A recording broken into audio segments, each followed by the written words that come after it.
In my teaching, I find that an experienced woodworkers have a lot of problems with understanding figure and grain in wood. Now, in a previous video, I've talked about figure and what creates a figure, you know, the action of the annual rings. In this video, I'm going to talk about grain direction specifically, which is probably more important than figure in a way, because figure is sort of more of a sort of an aesthetic thing, whereas the actual grain direction has quite an important, is quite important in terms of actually working the wood, planing and chiselling and all that sort of thing. So we need to have a good understanding of grain in order to get the wood to do what we want, really. Okay, let's get started. To understand grain, we need to think a little bit about the growth of the tree. Inside the trunk of a tree, there are fibres known as xylem, I think that's it, xylem, that run the length of the trunk and also out of the branches and everywhere. They're what form the woody part of a tree. And so there would be something like this. This is a load of kebab sticks, actually. And you know, so you can imagine all these fibres running up the trunk of the tree, and you know, if you cut through the trunk, you'd have all the ends of the fibres showing there.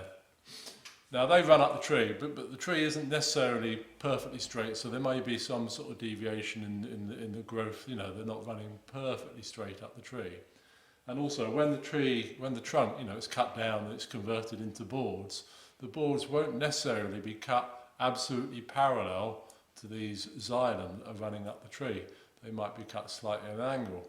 And when they're cut at an angle, then that angle creates the grain direction, because if they cut through at an angle, you need to make sure you're not cutting into the ends of the fibres. This will become clearer later on, I hope.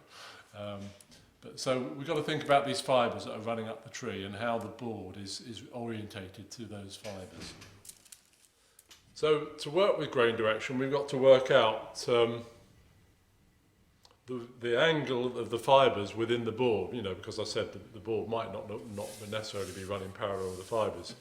I've got this piece of rather ropey oak here, which the reason I'm using it because it illustrates quite clearly the sort of how grain direction works. So if we look at the end, in the video on figure we talked about annual rings, and we also talked about the medullary rays, which are sort of rays that radiate out from the centre of the trunk, which are used for transporting nutrients from the heartwood out, or from the sapwood into the heartwood and things.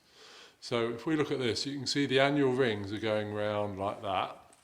We've also got these lines going like that, and in actual fact there's cracked there. That's quite a common, well, you occasionally find that in badly kilned oak. You get cracks where the medullary rays are, so there's a crack there. There's a crack there, but you can see all these medullary rays radiating out. Now, where those medullary rays strike the surface, you'll get lines. So, in fact, you get cracks actually on this one because it's so because it was badly killed. Can you see that? There's a crack there, but there's also lines as well. But you can see these lines there, and you can see that they're angled. If I move it around a bit, you can see that they're angled in relationship to the rest of the board. So if we were planing, if we wanted to plane this edge, yeah, when you're planing in relationship to the grain, so we've established the line of the grain is these lines where the medullary rays are showing, which I pointed out, these ones that are sort of cracks or lines there like that. So the trend of the grain is downwards like that, isn't it? So in fact, if I turn the board over, it might be a little bit better, a bit better, because what I always talk about is planing up the hill of the grain. So if we were planing this edge here, we've established the grain direction is like that, so you'd always plane in that direction, yeah, because you want to be slicing through the fibres rather than sort of digging into them. If you planed in that direction, you'd be digging into them. And if you actually look at the figure, you can see the figure, the trend of the figure is actually that way. So the figure is actually, so if you were sort of to think of the figure as the grain, which would be wrong, you'd actually plane in the wrong direction because you'd be planing along there. So we want to plane in that direction. So we'll actually put this in the vise and plane it in 2 different directions, and we'll see what the effect is. So the rule is that when you're looking to sort of work out the grain direction on the surface you're planing, you always look at the surface that's at right angles or adjacent to it. So I'm planing this surface, I'm looking here, and my grain direction, as you can see from the lines, is that way, is like that, and I'm going to plane up the hill of the grain. And that should give me a nice clean cut.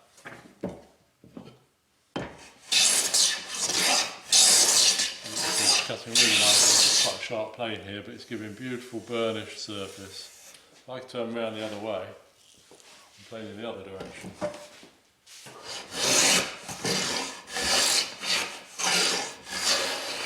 you can see it's a little bit more tricky. You can hear the difficult cut, and you can also feel it's a pretty ropey sort of cut. Now this is quite an extreme piece here. The grain is sort of running very acute, you know, at quite an angle to that surface, so it's fairly obvious. But even if it wasn't quite that steep, you know, you'd still get a difference in cut.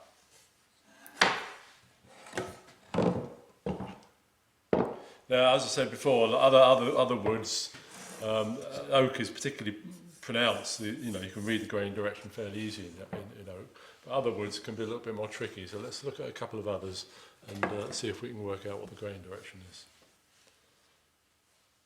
So this is a piece of beech I've got here. On beech, you can just see the medullary ray markings, which indicate the grain direction. You can see the grain, sorry, the figure there, these stripy lines going across. But behind those stripy lines, you can also see, there's one there, you can also see sort of darker brown lines, yeah? And you can see that the trend of them is in that direction. At least I hope you can see that. Yeah, you can see that there's a line there, down there, and you can see that they're all sort of trending to run like that. So if I was planing this edge here, I'd plane in that direction because I'm planing up the hill of the grain indication. Yeah, I can see that these sort of darker flecky markings behind the stripy markings are actually running that way. In actual fact, the figure's indicating the other way, isn't it? The figure's actually running like that. So if I put this in the vise like this, we'll see what we get.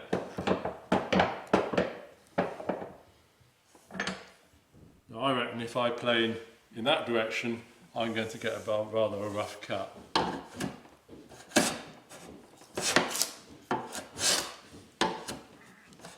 Which I am, which is worse than on the oak actually. I suppose it's a slightly thicker piece.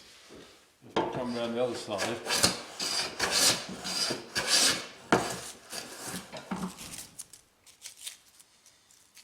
the plane's getting clogged up. Come around the other way. Whoop.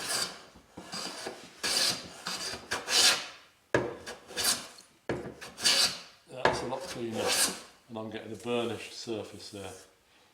It's harder to plane because it's wider, but it's definitely getting a nice clean surface that way, whereas I've got a rough surface the other way. With some woods, the medullary rays are a lot finer and not so easy to spot. And what you need to do is to look to the background of the figure. So we've got the figure running across here. If we look in the background, I'm not sure this is going to get picked up by the camera, but we'll see. You can see sort of flecking, little darker flecking marks. So on this one, they're trending like that. So I'd be planing in that direction. this is quite interesting, this piece, because further along here they're trending the other way. So what we'll do is we'll get that problem where you get sort of clean grain, a clean cut there, but we'll get tear out here. But it's difficult to explain this, especially if the camera's not going to be picking up terribly well. I can't get the wood in the right place, but I don't know whether you can spot that, but you can see these little lines trending there, that way, yeah, and then you've got the main figure showing there. So we want to be planing in that direction. So let's try that.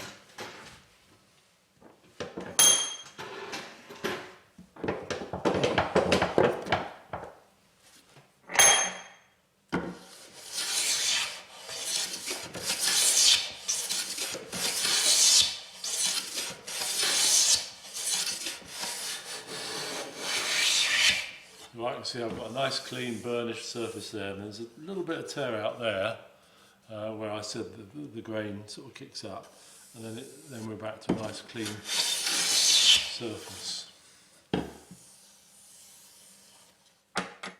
So as I said, the grain direction is more difficult to spot in that English walnut I was just planing. And you'll probably find that is the case with other woods like cherry, maple, and I think ash has a similar problem. So in those cases, you need to look on the sort of into the background behind the figure to find the grain quite detailed. There are other ways of identifying grain direction other than just looking at the sort of the fibres or the medullary ray pattern. One of which is to actually look at the pattern of the figure in a particular situation. That's mainly when you're planing sort of larger surfaces. So when you've jointed a tabletop together with a number of boards, obviously you've not got the opportunity to look at the sides of the board to sort of detect the grain direction, because it's a number of boards glued together. But there is a way of in some situations of actually determining the grain direction in other ways. So let's have a look at that. Here's 3 boards I'm preparing for the beginners course at the weekend, where we make a small table that's jointed out from 3 boards. If we look at this one here, you can see the annual rings are going like that. Yeah, but we've also got this sort of figure here, and can you see it's what we call cathedral grain, cathedral arch figure. You imagine you're in a cathedral, you're looking at the arches there, it's going like that. And that's come about because if you think about the annual rings as being like a cylinder, if you cut at an angle through a cylinder, I think is it a parabola you get or something, depending on which way the angle goes, we will get either the cathedral arch going that way or going the other way. So the cathedral arch will be going that way.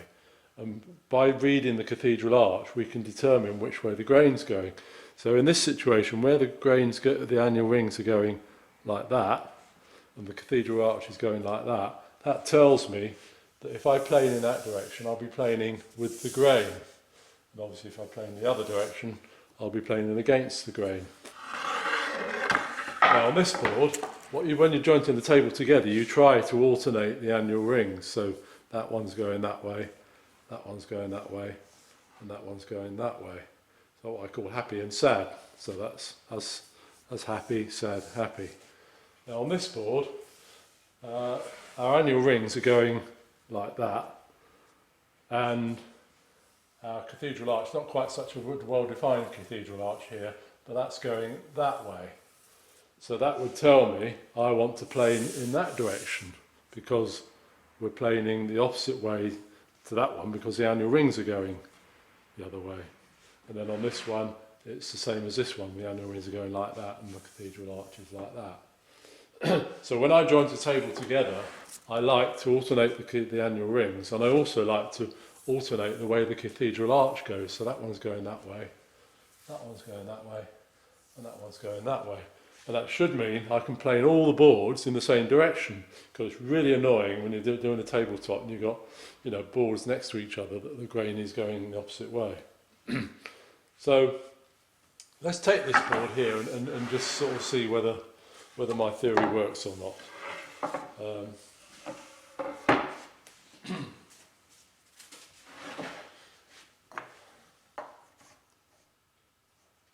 So my cathedral arch is like that. My grain is, my annual rings are going like that, so I really need to be planing in that direction.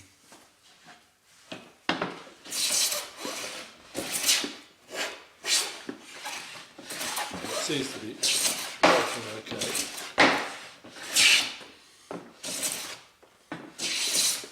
If I turn it round, we'll see what result we get if we plane which is in the direction which I think is against the grain. It's cutting pretty well, but I am actually getting tear out. Whoops, and I've got a bit of tear out stuck to the bottom of my plane. So, as I say, you can read. Whoops, it's that way around. You can read the grain direction just from looking at the figure, providing you've got cathedral arch. Sometimes, you know, you haven't got the cathedral arch pattern, so that's not an option. One thing about planing tabletops, I mentioned, you know, it can be difficult if you've got the grain going different directions on the different boards. If that is the case and you are having trouble with, you know, you can't work out which way to go, it can be a good idea to try playing across like that, possibly not directly across, but sort of on the diagonal, and then that can sort of mitigate some of the problems with tear out that you might get with the grain direction. But if that doesn't work, then you sort of, well, either you get your belt sander out, or you get a cabinet scraper out. And the cabinet scraper, the advantage of a cabinet scraper is that it's not really affected by grain direction. It will cut in either direction just from the method it cuts by. It's not really, it doesn't have problems with grain direction. I quite like using the cabinet scraper because I like it because it's sort of just a piece of steel, you know, and it's a very simple tool if you get it nice and sharp. Another way of detecting grain direction is to, if you've got a piece of wood that's been machined, quite often the machining, if it's been machined against the grain, then you can see chip out, well, machine tear out virtually, you know, which is slightly different to when you're using a hand plane, and you can see that in the surface of the wood. So if we just have a little look at this diagram, here's the surface of the wood, and here's the grain running down like that. And what happens is, if we've machined it in that direction, what happens is the fibres will tear out down the line of the grain, and then they'll break up, and then they get so deep that it can't go any further, and you get a sort of like a step that will break away in a step. So you've got one there, it's torn out and then broken away, torn out and broken away, torn out and broken away. So you get these little like ramps down and then a little step. We're talking over sort of just a couple of millimetres or something like that. So they're very small indentations shaped in that way. So if we look at a piece that I've machined up, especially against the grain in order to demonstrate this, you can see what I'm talking about. So this is that rather manky piece of oak I was working with right at the beginning. And it shows rather exaggerated examples of what I was talking about, because you know we've actually got a crack along the medullary ray there, but it does show you the sort of principle of the thing where you've got that sloping down bit and then a sort of a step where the fibres are broken away. There are sort of smaller versions of it there. There's one there, you can see there's a sort of ramp down and there's a sort of shadow where the step is. There's a few more. There's one there, one there. Again, that's where there's a crack, but again you can see the principle of the thing, where the line of the fibres has been broken and then it's fractured. Yeah, and there's another couple here. Right. I think I've probably told you almost everything I know about detecting grain direction, and also how to work with it. Sometimes it's just not possible to find the grain direction just by examination, and then you just have to take a cut and see what's what, and adjust your work accordingly. I hope this video and the other one on the figure has given you a bit of an insight into the sort of nature of wood and how to work it and how to present it at its best. If you're interested in my channel and want to hear about new videos as they come out, then there's a subscribe button around here somewhere that you can subscribe with. But in the meantime, if you have been, thanks for watching.